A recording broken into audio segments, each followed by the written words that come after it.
stand up.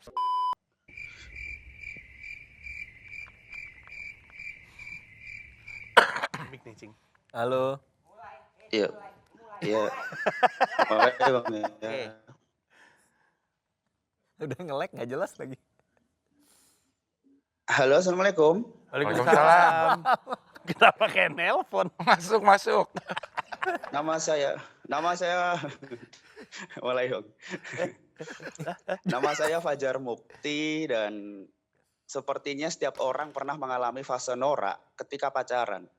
Soalnya saya pernah waktu mau jalan boncengan naik motor sama pacar saya, fungsi spion itu berubah. Fungsi spion yang harusnya melihat lalu lintas di belakang itu digeser supaya bisa melihat senyumannya. Seakan-akan senyumannya mengalihkan operasi tilangan. Orang harusnya fokus nyetir, sekarang fokus nyengir. Boncengan gitu kan, saya senyum, dia senyum. Saya senyum lagi, dia senyum lagi. Sampai akhirnya pacar saya bilang, "Yang iya, ini motornya gak mau dinyalain, kita udah 2 jam di atas motor." Aku tahu senyum bagus, tapi tadi menjijikkan. Saya tinggal di Malang. Di Malang ada wisata air terjun, namanya Coban Rondo. Di Coban Rondo ada mitos, kalau pacaran di sana bakal putus. Saya ceritakan mitos itu ke pacar saya. Dia langsung ajak ke sana. Akhirnya kami putus, tapi bukan karena Coban Rondo. Cobaan hidup. Dia coba-coba cari yang lain. Sah. Sebelum kami putus, saya masih ingat kalimatnya, dia bilang ke saya, "Jar, kalau aku putus sama kamu, aku takut gak bisa jatuh cinta lagi sama cowok." Hoax. Karena seminggu setelah putus, saya lihat di sosmed, dia punya cowok baru. Saya telusuri, ternyata cowok barunya adalah pengelola Coban Rondo. Nah, ini yang bikin mitos. Saya mahasiswa, saya sebel sama dosen yang suka pamer. Biasanya dilakukan sama dosen-dosen tua. Tua yang saya maksud tua secara status, bukan tua secara harafiah. Bukan yang ketika ngajar bau balsem gitu enggak. Atau yang ketika ngajar AC kelasnya enggak mati, dia yang mati gitu enggak. Tua senior, dosen senior. Biasanya pamernya ketika ngajar menggunakan LCD proyektor, wallpaper laptopnya menggunakan foto keluarga pas lagi umroh. Kalau enggak gitu pas wisata ke luar negeri. Dan mereka sok-sokan kaget. Ah, ini keluarga saya. Ini anak saya. Masa anaconda. Anak saya sekarang kerja di Pertamina. Ini bensin mau. Maksud saya, beliau nggak menyampaikan mata kuliah, malah menyampaikan mata pencaharian. Di akhir kelas ngasih tugas resum. Apa yang bisa saya resum? Hal yang bisa saya resum adalah silsilah keluarganya. Juga pendapatan per kapita. Masalah ini akan menjadi panjang. Sebenarnya salah mahasiswa sendiri. Akan ada salah satu mahasiswa so asik, angkat tangan terus tanya, "Pak, Bu, anaknya jomblo?" "Ya jomblo tapi nggak boleh sama kamu." Ini bensin mau. Nama saya Fajar Mukti, terima kasih. Tepuk tangan sih boleh aja kali kalau tepuk tangan sih. Ya, tepuk tangan boleh. Nggak ada yang ikut langsung diem. Iya.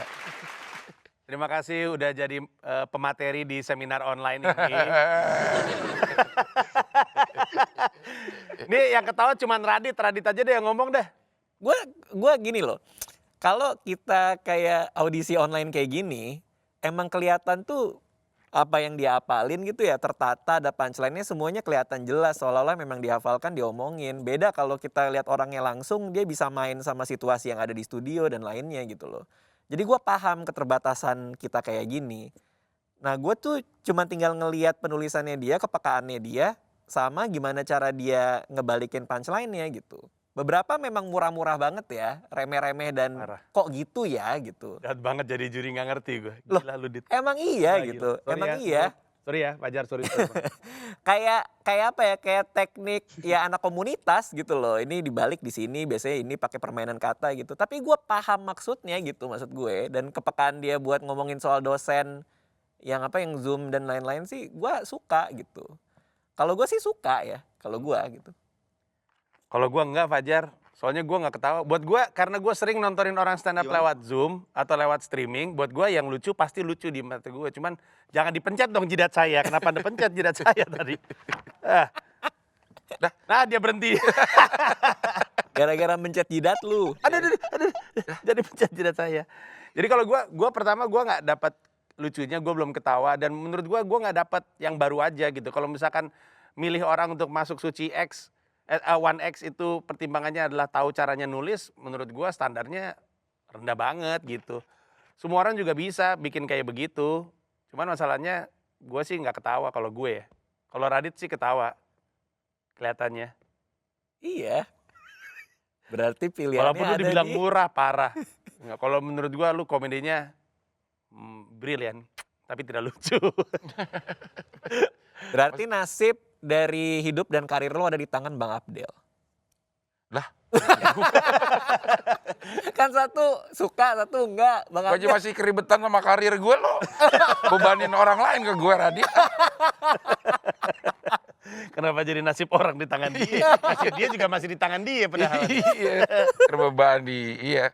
Fajar kalau gue sih setuju sama Panji ya, masih kurang lucu gitu. Untuk teknik-tekniknya mungkin benar kali ya. Cuman ya diksinya juga nanggung kalau mau main-main diksi gitu. Gue termasuk yang penyuka diksi-diksi aneh gitu, tapi di lo kayaknya masih standar-standar aja gitu. Jadi kalau gue sih belum, kalau gue. Ya. Ya. Mungkin lu bisa masuk RD manajemen kali, karena tampaknya Radit tertarik sama lu.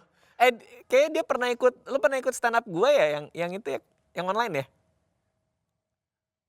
Iya bang. Oh iya dia Bang. pernah, makanya gue kayak pernah dengar di mana gitu. Nah mungkin kalau suaranya aja mungkin ya, mungkin kita berimajinasi gimana orangnya gitu. Iya, iya. Tapi karena tadi dia tuh mukanya lempeng, nggak ada ekspresi, tapi nggak deadpan juga gitu. Jadi Iya, nanggung. setengah-setengah. Gimana ya? Iya. Gak apa-apa Fajar ya, good luck ya Fajar ya. Makasih ya Fajar. Next time ya.